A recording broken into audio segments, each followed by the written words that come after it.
Here we are. We're live. Hi, Daniela. Hi. Hi, Hi, how are you? David. Good, good. How are you? I'm doing very well. It's great to see you again. Likewise.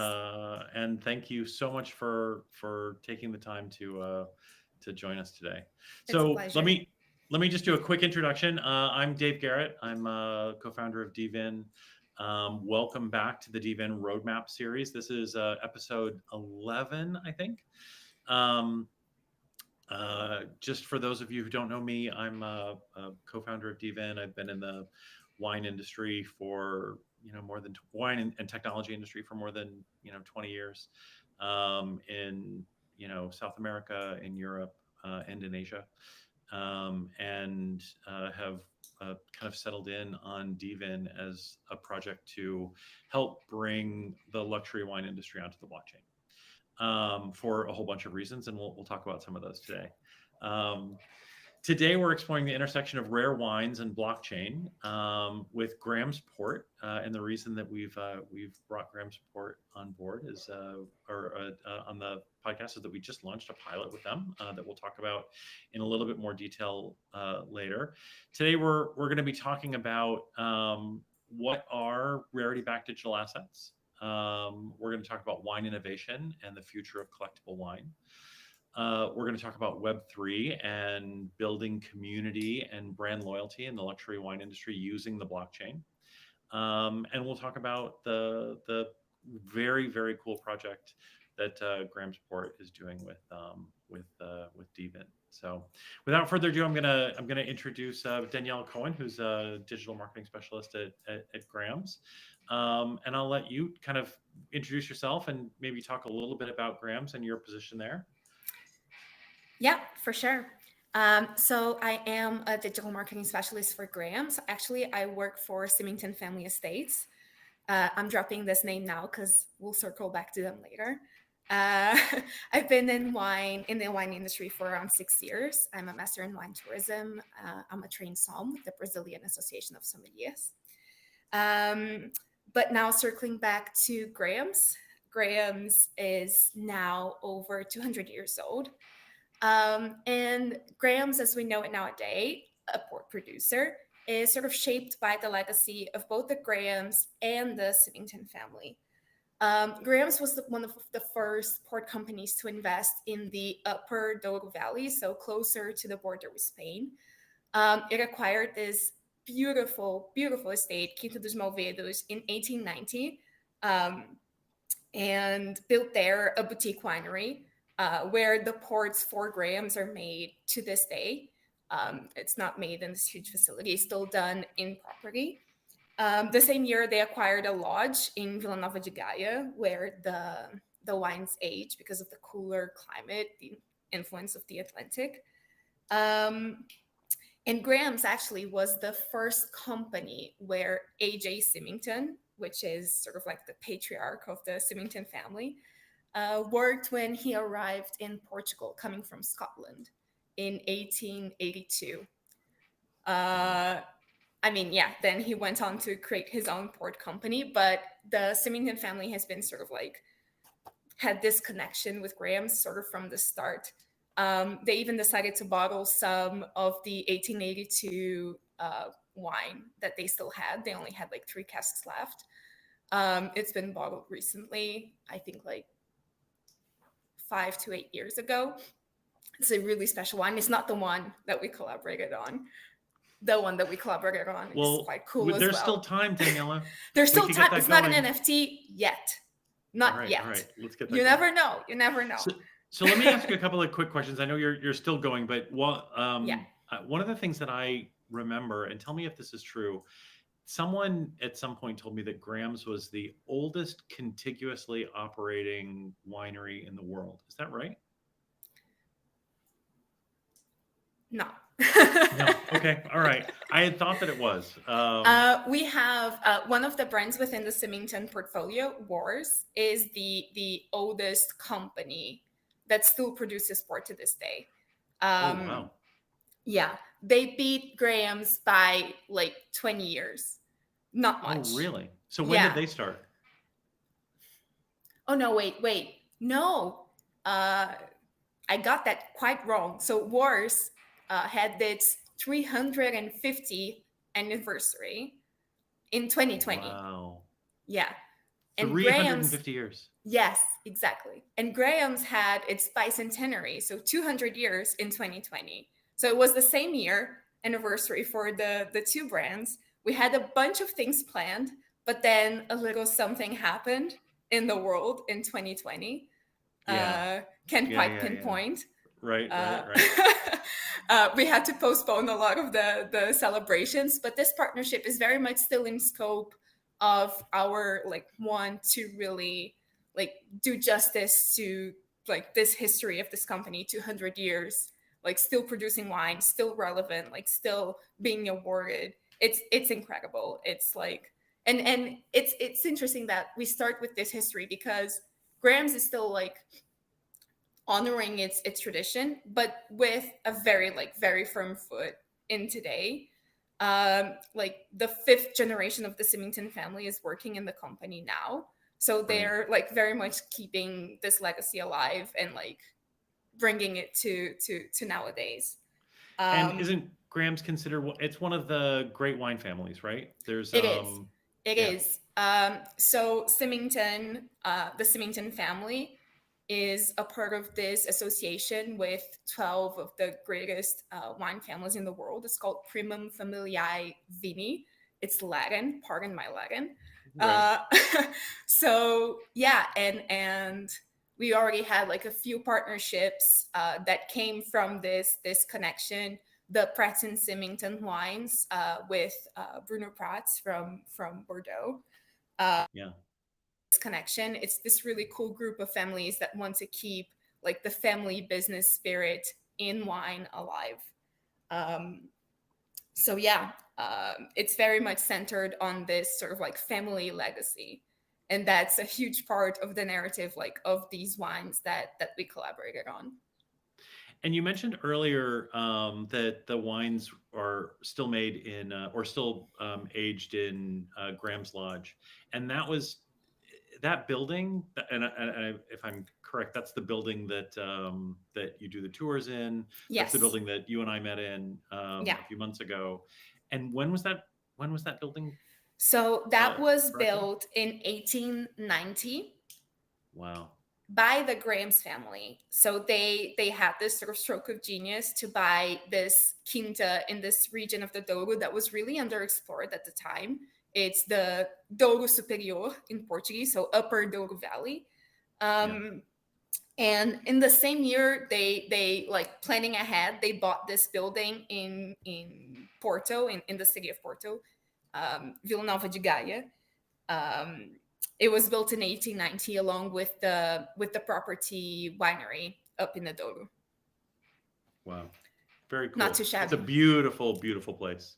Yeah, I I love that facility. It's just yeah, not only really cool, structure, really interesting tour, seeing all the vintage ports in a kind of a variety of different vessels, but then yeah, also kind of maybe I don't know, one of the best restaurants in Porto, yeah, right there. Yeah. yeah. I mean, we can talk about this more later on, but the growth in tourism in Portugal like has really reshaped like people's relationship with port, and we really felt that it was important to sort of put our best foot forward. We renovated the lodge for tourism 10 years ago, actually this year. And so the main goal was really to create this very like complete experience. You really see like where the wines are aging. People often ask us if it's like prop barrels and prop vats and prop bottles because you walk through like the family's private cellar and private archive of Graham's wines. So you Yeah. get to see the bottles of vintage aging dating back from like 1890. So it's insane. It's Uh, really cool. It's a really cool experience with a great view, yeah, honestly, yeah, to yeah, add. yeah, yeah. It's a super cool facility. I remember I've sent probably half a dozen people there since I visited. Thank you. So Thank you very much. everyone that goes to Portugal, I'm like, yeah, if you go to Porto, you can't miss it. So yeah, it's a bit higher up the mountain. Sometimes people complain because it's a bit higher up, so they have to go up a bit. But we're like, guys, it's worth it for the view, honestly. So it's a bit like far removed from the more touristy area of Gaia, like the riverside, but it's so stunning. It's 100% worth it. It's a pretty windy Uber ride, if I remember correctly. Or you can do that. That's even better. That's even better. I mean, if you get up thirsty, that's better for us, right? There we go. There we go. It's always good. So let's talk a little bit about your decision at Symington Family Estates to look at the future of collectible wines and think about the blockchain. So what is the vision of Symington or of Graham's on the future of collectible wines? Right. So as port producers, we have like this view that the life cycle of our wines can go through two avenues, basically. Vintage port specifically, which is the absolute like pinnacle of what we produce in the Douro. We only produce it in the very best years with the very best wines. It is like a wine that's valued for its longevity, right? It's the wine that will last like decades and decades. And it definitely increases in price in the secondary market. That's a given. Sure. I mean, it will depend on which year it's from, of course. Each year performs differently, but the iconic vintages like 2007, 2011, 94, 60, 77, they've increased like a lot in the secondary market, and it's a market that's really growing. On the other hand, we also know that even though these wines can be purchased as investment, the collectors, the enthusiasts, they will buy it to drink. Like it's Right. sublime wine, and they will buy them to enjoy them, to gift them to families for special occasions. And so we at this moment, we have like very little visibility over what percentage of port is bought is bought as a collectible, so to say, and how much of it is bought to be drunk, to be enjoyed, and how much of it is bought to be both, possibly. Sure. And so, yeah, and we always say that, I mean, port has gone through, and especially vintage port has gone through like a substantial transformation over the last 20 years, more or less, just because of like technological advances, better choice of spirits. Nowadays, like we can choose better quality spirits that will integrate with the wine a lot quicker. They Sure. don't need as much time in the bottle to be good and to be enjoyed. And so it's always like this huge dilemma of when are you going to open it? Are you going to open it? Like, when do you get to enjoy it? We try to tell people to enjoy it like whenever they want, whenever they feel like they deserve like a special treat. Sure. Everyone deserves a special treat from time to time. That's right. That's right. But yeah, so it's now gone to this stage where it can both be kept for years as an investment, but also like be drunk relatively early, actually like right from launch, 2 years after the harvest year when we launch it. It's already like a great wine to be drunk, although it will like continue to age and get better. So, right, of course. So what you're saying is for 200 years, 350 in the case of Juarez, yeah, port companies have been releasing amazing vintage wines that are meant to be stored for a long time, and tasted or consumed years and years, sometimes decades after release. But for all of that time, you had no idea where the bottles are, or when they're being opened, or who's enjoying them. Exactly. And so, what does that have to do with the blockchain?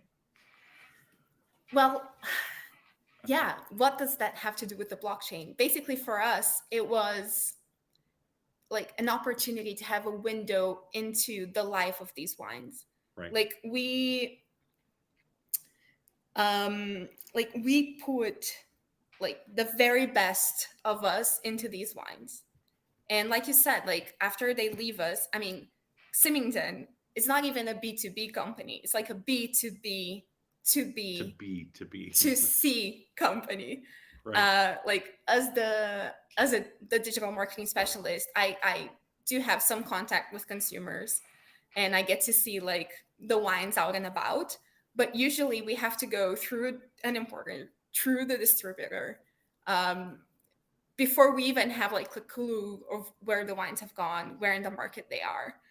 Um, and so this, and because the product that we collaborated on was particularly special to us, I'll talk Sure. about it in a bit. We really wanted to have this window into the life cycle of this product, and also have an entry point to know who has them, why did they have them, like what did they like about it, are they enjoying it, are they sharing it with friends, are they selling them on, should they want to sell them on, um and really like be able to see how these wines perform over their entire life cycle. When we first learned about dVIN and the platform that you guys have built, this was the immediate thing that jumped to us. Like, this is a really cool opportunity to get closer to the consumer and to really be able to track these wines as they live on, hopefully like for years and years to come. So that was our very first thought. I mean, And I I will tell you, Daniela, when you came to us, we thought the same thing. We were like, yeah, this is the exact perfect use case yeah. for digital corks and tasting tokens. So we were super excited about figuring out a way to work with you. Yeah, I mean, there are like plenty of added benefits. Like, we have a whole list of benefits to go through, but I mean, just the ability to start building these relationships. That's really like the first thing that we latched onto. But also like having the ability to give something more to these people who choose to buy our wines, to give them benefits, to give them the ability to visit the lodge, to give them an allocation in future port declarations. Like, these are really cool things that hopefully will keep people engaging with these wines, even as the wines are sort of set aside in the cellar waiting for their moment to be drunk and out of sight, out of Sure. mind. Like, we still have the ability to sort of like be in touch and be interacting with people through the added benefits. Yeah, that's really great. Well, I have to say we're very, very excited to be working with you. It's one of our favorite projects that we've started, and I think we've kind of. Uh, I'm going to say a couple of words about dVIN and just say the our pitch to Symington's was, use the blockchain to track your bottles from grape to glass. Yeah, That's kind of how that's our pitch. And the idea is to build direct connections between winemakers and wine lovers, and this was really kind of the perfect opportunity to do that. So I just want to say thanks for giving us that opportunity, and we've really, really enjoyed working with you. Can you talk a little bit more about the exact project, and these great wines that we're yeah, releasing, or that you're for releasing? sure, for sure. I'll talk about the wine side of things, and then you can explain the tech side of I'll things. talk about the tech side, sure. um, so yeah, like I mentioned, last year we decided to bottle. So like I mentioned, it was the bicentenary of Graham's in 2020. And so last year, when we were evaluating the wines from 2020, vintage is always bottled 2 years after the harvest. We decided to bottle a very, very limited run of 2020 vintage port. It was only 3,000 bottles. It's about a third, maybe less than what we usually produce. Um, as a part of this bicentenary celebration that was postponed because of COVID. Um, but then, because the date, the 2020 bicentenary, also fell on the 50th year of Symington ownership of the Graham's brand, We also wanted to do something to signal these 50 years of ownership. So we had this idea to put the 1970 and the 2020 together. So 1970 was the year that Symington bought Graham's. They bought the brand, but they also bought the property, Quinta dos Malvedos, the winery, and the lodge. And they've been producing the Graham's wines ever since. And the very first year that they bought Quinta dos Malvedos in 1970, they were already like accompanying the harvest, but they were lucky. Like the wines were phenomenal. And so they were able to bottle a vintage port from the very first year that they've owned Graham's. And yeah, so the 1970 is at this stage, as you can imagine, it's been released when it was first launched, and then we use it for special events and like for family celebrations. So now we have very few bottles left, but we set aside 50 of these last bottles that we have, and we released along with the 2020 15 numbered bottles in a limited edition case. It was really meant to be like bookends of the Symington history with Graham's. So, like from having purchased in 1970 to this special bicentenary moment in 2020, like 50 years in between these wines. And we think like not only is like a great homage to the both families who are like steering the boat of this brand, but also it's a great opportunity to really like have these wines in these two very different stages of their lives. Of course, like the 1970 is much further along its aging journey than the 2020 is.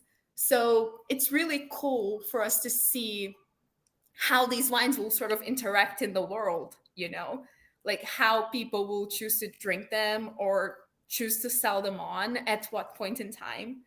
But yeah, the main thing for us and why we decided to do this specific project with dVIN is that we wanted to do these wines justice. Like both the 2020 and the 1970 are phenomenal wines. And we wanted to, because I mean, especially the 1970, but also the 2020, like we could put them on our regular markets and our regular channels, they would sell.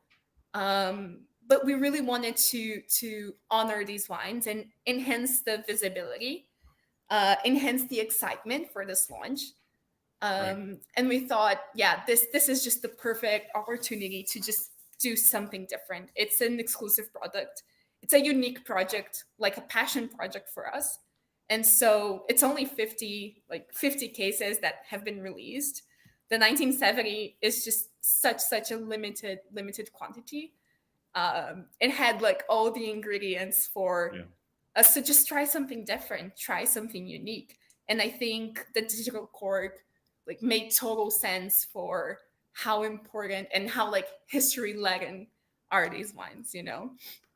It was, I would say it was what you put together. That commemorative 2-bottle case is gorgeous, like really beautiful. The unboxing is like magical. When I went I went and visited the staff and kind of walked everyone through the program. They did an unboxing of that 2-bottle case, and it's just one of the most beautiful presentations for wine that I've ever seen. And I also really just love the idea of taking a bottle that was, or a bottle of wine that was, older than the internet, older than personal computers, older than, really older than personal computers, and attaching, kind of the latest technology to it. I think that's a really interesting story as well. Yeah, no, for sure. It's a bit of a contrast, but honestly, to us, it made total sense. Like this wine is important, and having this, like we've been talking about, like this visibility over its life cycle, like and knowing that people will be like making the most of this. It was super important to us, and like Club dVIN was such a like natural fit for that. Well, thank you very much. What we did is we created with some really amazing creative work from Daniela and her team, we created a digital cork and tasting token for both the 1970 and the 2020. And so each of those bottles has a digital cork attached, and with a very simple NFC sticker on the back. So you tap the bottle with your phone, it pulls up that the digital cork, and you get all of the information. Not only do you get this beautiful creative, this wonderful video that's, you know, just really, really well put together. But also all of the data about the wines. You get all of the all of the metadata. You can see everything about each of the wines, how it was made, when it was made, the winemaker, all of the pertinent information. But the really cool thing from my perspective is that each of those bottles also comes with kind of interesting rewards that are attached to the digital cork. Do you want to talk a little bit about that? Yeah, for sure. So yeah, we wanted to, I mean, of course, like these wines, they're amazing on their own, but we wanted to give like an extra reward for people who chose to sort of like embark on this new adventure with us. We have two different types of tiers of rewards, let's say. We have a first tier. It's the case of 850 euros. This will come with the two wines, of course, but also you get an allocation. And by allocation, I mean an allocation of the next classic vintage port declaration. So you get one case of 6 bottles offered at a discounted en primeur rate. This is something that we don't really do for individuals. We usually, when we sell vintage port en primeur, we will sell it directly to our importers, distributors, and it's really like something that we haven't really done that often at all. So in the next classic declaration, you get the allocation of a case, but also all of the tasting tokens, once you choose to open your wine, will get you access to a visit and tasting at the Graham's Lodge. So we're really hoping that you get to share a special moment opening your bottle of vintage port. You talk to your friends about your experience at the Graham's Lodge, and like while drinking the wine, like your friends or yourself, if you want to come again, will sort of like be incentivized to come to Porto, come to Porto and visit us at the Graham's Lodge. We'll receive you. You have a visit and a tasting with your tasting token. And let me tell you, that's worth the trip.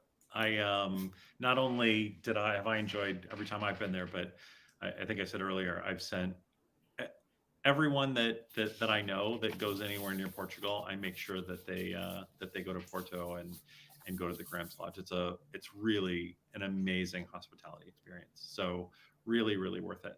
But that's the base level. The base level is amazing. The base level is amazing. I'm almost really wary of calling it base level, but that's the base level on this case. That's the premium. That's the premium level. What's the ultra premium? The ultra diamond premium level premium. Yeah. The Ultra Blaster Mega case. This is the second option. It's 3,000 euros. You get the same benefits as the first case. So the 2 wines, the allocation for our next classic declaration, the visits to the Graham Lodge with the tasting tokens. But with this one, you also get a day trip to that property, Quinta dos Malvedos, the Upper Douro Valley property, which is not open to the public. So there we only hold very, very few special events. The family uses the house. It's their property, but it's a stunner, and really like it's such a special place. It has such a special vibe, amazing views of the Douro River. and the mountain vineyards. It's just one of those places that is absolutely magical. You get to see a peek of it in the videos in the digital corks. But yeah, you gotta visit to Quinta dos Malvedos, which is not available anywhere else. That's really, really, really cool. Yeah. Now, if I remember correctly, the only way that you can buy these, or one of the ways that you can buy these, one of the only ways that you can buy them is by visiting Graham's Lodge. Yes, So, exactly. and there's only 50. So people had better kind of get a move on. Exactly. So yeah, we have 50 cases in total. 45 of them have the Club dVIN technology. Out of those 45, 44 are currently sitting at the Graham's Lodge, although not anymore. We've already sold them. No, a bunch Not of them. all of them, Yeah. but yeah, we've already sold a few. Yeah. And I'm on my way. I'm coming soon. I'm waiting for you, Dave. Yeah. I'm waiting. We've missed you at the lodge. So yeah, 44 went to the Graham's Lodge, where you can buy them in person. One of them will be auctioned at the Golden Vines auction, right, which you guys are partnering with. We're and it's kind of a gamble. So what we're auctioning off is a trip to Bhutan for the harvest next year. So it's a we'll see which one gets a better bid. I don't want to place any bets. But no, they're both amazing for sure. But no, we're auctioning one of them at the Golden Vines. We're super excited about that. Yeah, same. We're too. But the case that is going to the Golden Vines also has your technology.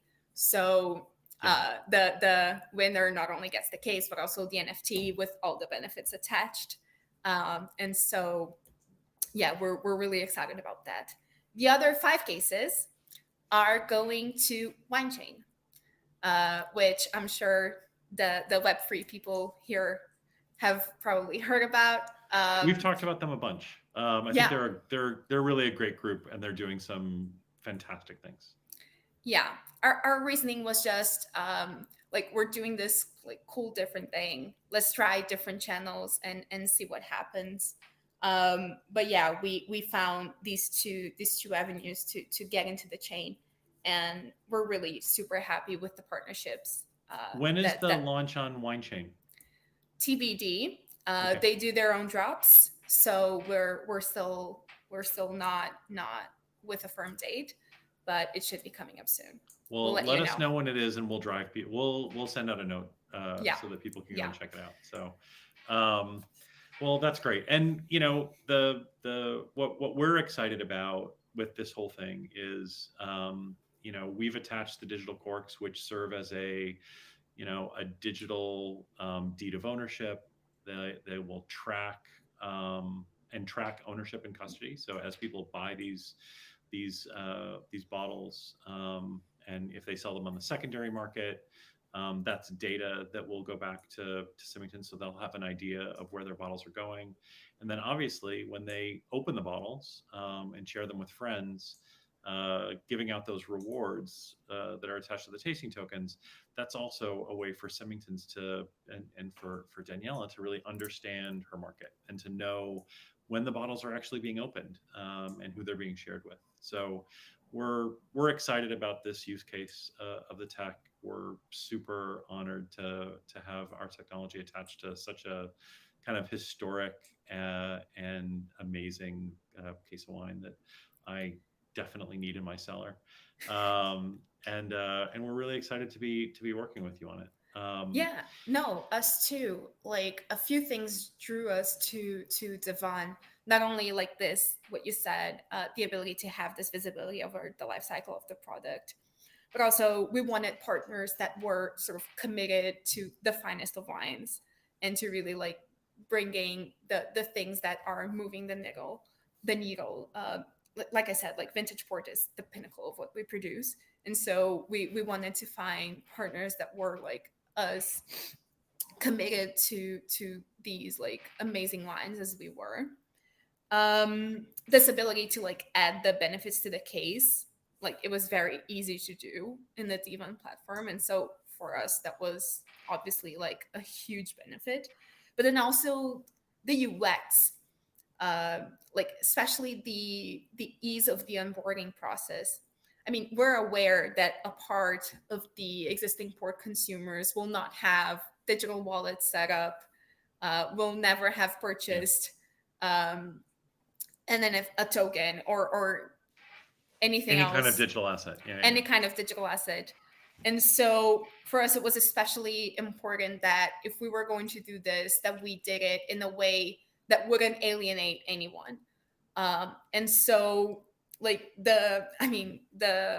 even from the first demo, we knew that it was like such a quick and easy process to just like scan a QR code or in the case of the people who purchased the bottle, just tap the phone to the bottle, to the tag, and immediately you can like quickly create an account or see your digital cork. And yeah, we just wanted to make this process easy and seamless for everyone, and dVIN really facilitated that process. I mean, we're also hoping to reach new consumers, of course, people who follow dVIN and might not have tried port before. That's an added benefit. Yeah, we're also hoping to reach those people who will take an interest in this partnership. Well, we will definitely put we'll put the creative so that people can see the creative for the digital cork, and then we'll put links in the notes for the show so that people can know how to visit and know a little bit more about this this kind of amazing collaboration, and how they can add this this wonderful 2 bottle set to their own cellars. So we'll include all that in the notes so that people can do it. But before we go, Daniela, it's almost the end of August. Yes. Next month is, speaking of vintages, how's 2023 coming along? Well, no, it's been going well. We are currently having a heat wave that's supposed to last until Thursday. Here too, in Barcelona. Yeah. It's 41 degrees today. Yeah. But luckily, we've had really good amounts of rain over the winter, and so the water reserves are still like going strong. We're on track for a good harvest. I mean, we've had a few years in the past where the rainfall was like 3% of the historic average. And so years where we really had to like test the resilience of our vineyards. But no, 2023 is on track for being a stellar year. So far, we haven't had any outlier climate events that could really like put a wrench in the process. And so we're super, I mean, we've barely begun. We've begun picking our white grapes in the Douro for our still wines, not our ports. We haven't really begun picking the reds yet, so don't want to jinx it. But so far it's been really great weather. We can't complain about the water reserves at all, and so it's on track to be a good harvest.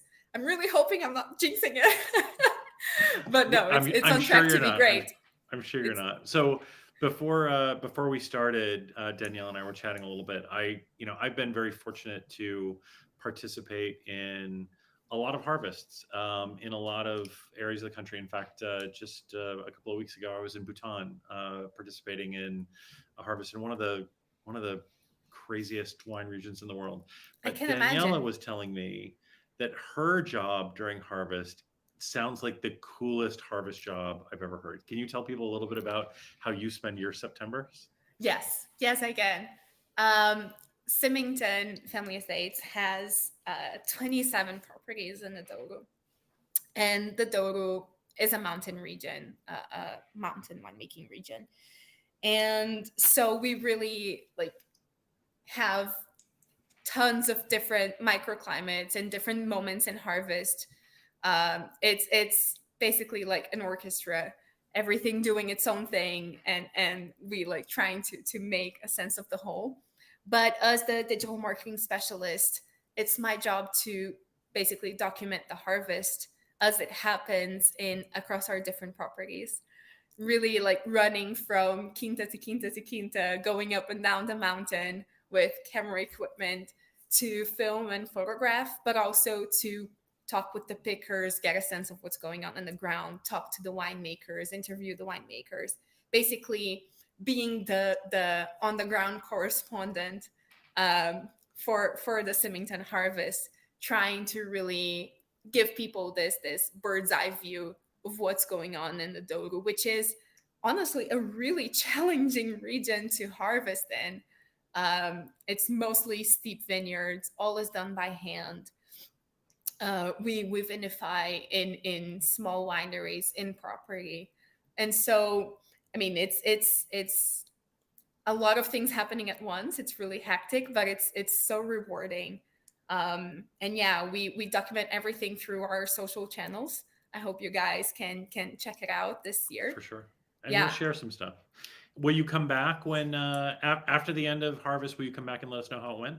yeah, for sure. Wonderful. give you That's a great. harvest update.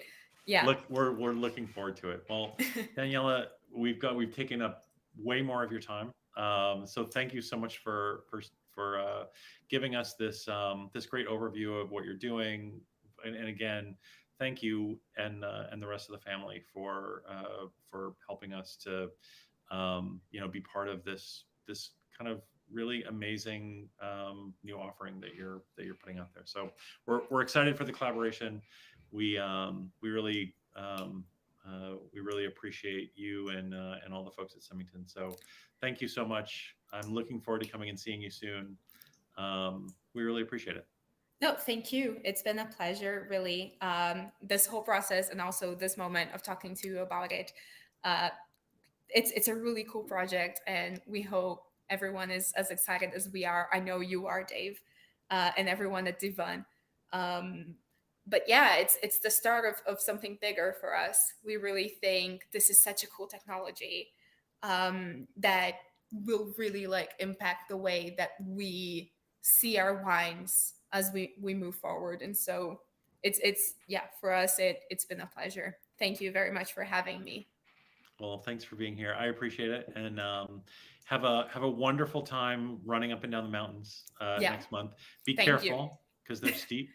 They are. Um, and all my best for a really wonderful harvest. All right. Have a great harvest, and looking forward to tasting the 2023 vintage someday. Yeah. Thank you. Who knows? Maybe next year I'll be harvesting in Bhutan. Well, we should talk about that. All Thank right. you, Dave. Thanks, All right. Daniela. Take care. All right. Bye-bye. Bye, everyone. One piece of housekeeping. We are launching a new website this week. So by the time you listen to this, if you're listening to the podcast, you should go check out the website. Not only do we have a lot of new information, a lot of new stuff, but also we're reopening memberships for the first time in a long time. So for a very limited time, people are going to be able to become members.